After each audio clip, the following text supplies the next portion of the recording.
देखा है।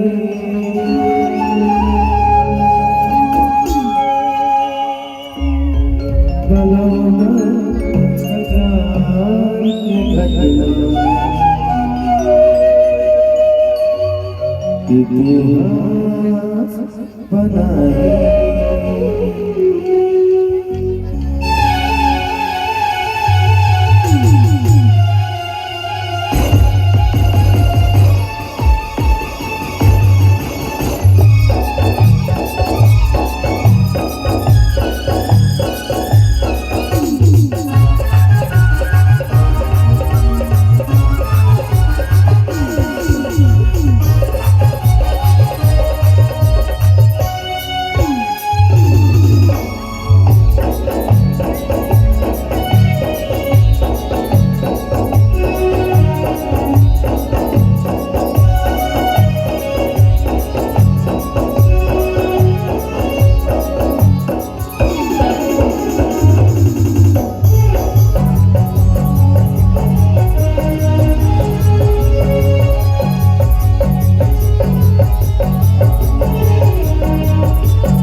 संगारी बंदों के लाठी चाहे गोली बरसा,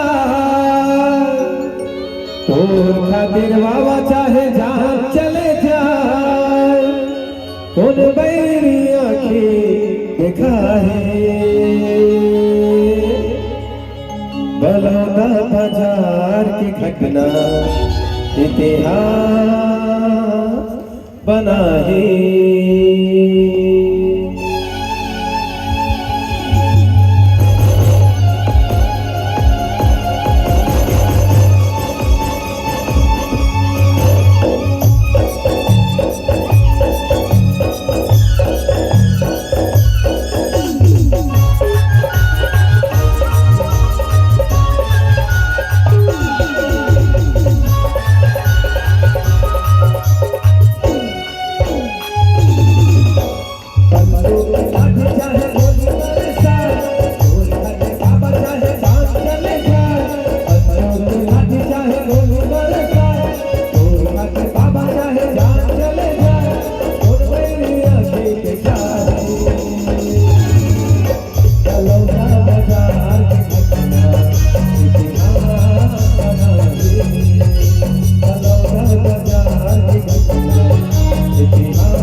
चलैया सपना के तोरे सामने बाजे तूफान के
सत्य की जीत होती है, यही सिद्धांत है। सत्य के रास्ते का भी नहीं छोड़ना है, पूरा श्रद्धा भक्ति के साथ सत्य के साथ देना है।